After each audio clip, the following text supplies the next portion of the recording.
Avete uma lugar na Câmara de Comércio encontro com o ministro Geoffrey Weaver arriba o tópico de lei de Reino Hoffa.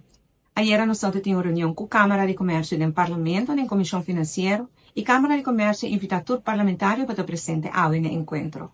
Passare besei a mim e meu colega Rocco Chong e Dangi Odiber aceitar a invitação e nós acudir no encontro.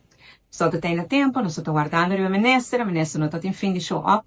Te ora que o executivo na Câmara de Comércio hala nos banda e visa nos que o ministro não está bem tanto nós na sala, pois o ministro não está sentia confortável para riba debate ou uma conversação se nós na sala.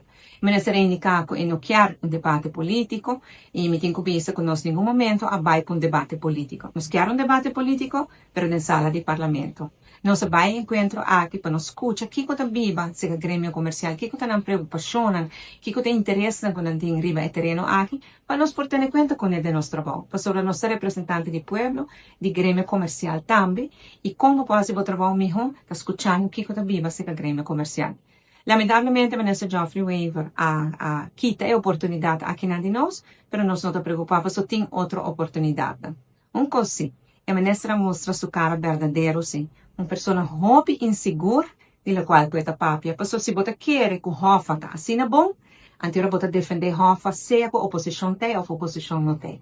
A amiga quer que Hoffa tá malo, imita bisa para que tá malo, se ministro tem ou ministro não tem. Essa é a bota seguro, de la qual bota trece para diante. Lamentavelmente, a nossa mira é cara insegura de ministro que tá purva depende algo, pero aparentemente é mesmo não tá querendo